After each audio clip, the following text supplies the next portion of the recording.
চলো ফুল তুলি। যা কাদা,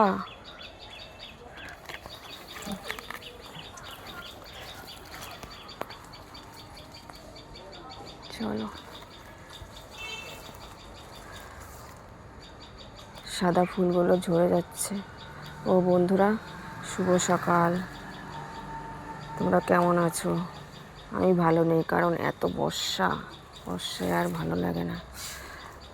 আজকে ভেবেছি একটু কাপাসিয়াতে যাব, মন্দিরে দেখি যাওয়া যায় কি না।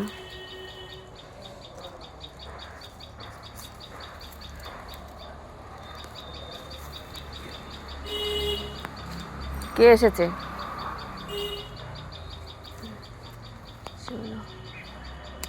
সাদা ফুল তুলেছি, এবার নীলকণ্ঠ তুলব।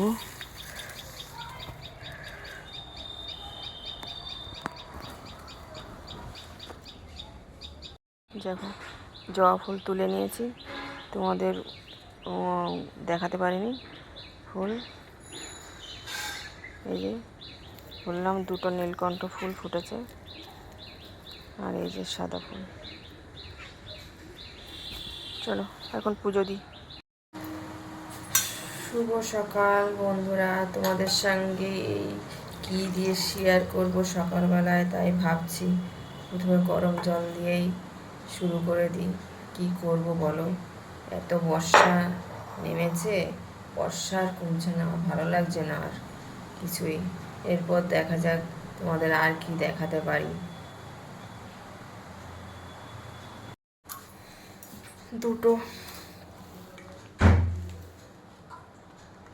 এখন দুটো বাটি নিয়েছি।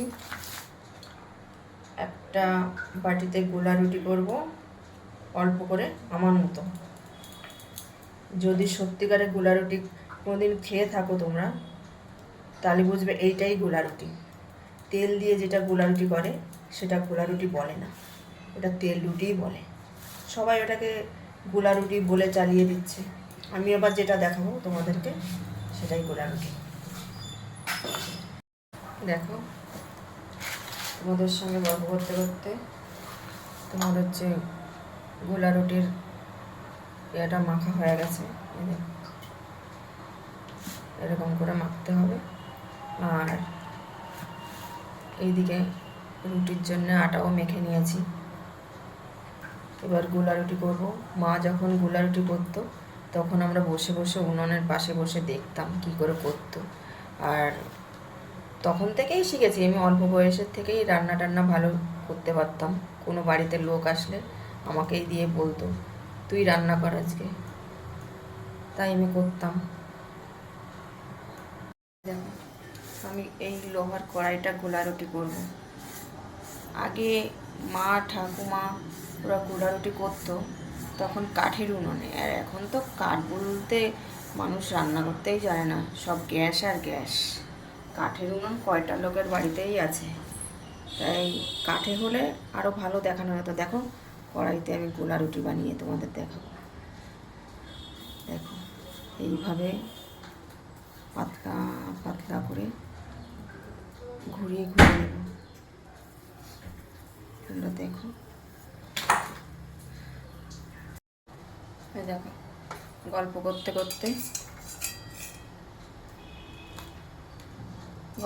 করতে দেখো গোলা রুটি হয়ে গেছে। এইটা হচ্ছে সত্যিকারের বলতে পারো গোলা রুটি। এখন বললাম বাজারে যাও, কি করবে, কি রান্না হবে? বললো পেঁপে আছে, আমি বললাম নেই। দেখো আবার কি বাজার থেকে কি আনে আর কি রান্না করব আমি ঠিক জানি না, বলতে পারছি না।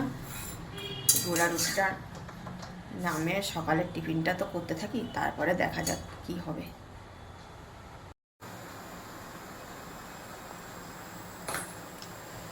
দেখো, আমি তো তখন দেখালাম গোলা রুটি করে খেয়েছি সকালে। এবার এটা হচ্ছে রাজার, মানে ও খায়নি, ওর জন্যে আলু সিদ্ধ করে আলু মেখে এই পরোটাটা করে দেবো, পরোটাটা খাবে। পরোটা হয়ে গেছে, কটা করেছি গরম, এই 3টে পরোটা করেছি। তোমাদের সঙ্গে গল্প করতে করতে 3খানা পরোটা হয়ে গেছে। ও এখন সস দিয়ে পরোটাটা খাবে, খেয়ে নিক। তোমাদেরকে তখন বললাম তো যে বাজার আনতে বললাম, বললে পেঁপে আছে, আমি বললাম নেই। তখন এই দেখো কী নিয়ে এসছে, এই একটা আঁশ ছাড়িয়ে আনিনি, ইলিশ মাছ গোটা নিয়ে এসছে, আবার এই একটা দেখো পেঁপে নিয়ে এসছে। এই আমার এখন আঁশ ছাড়াতে হবে, তারপর রান্না করতে হবে। আর এনেছে যখন আমার তো আঁশ ছাড়াতেই হবে, আঁশ ছাড়িয়ে রান্না করি।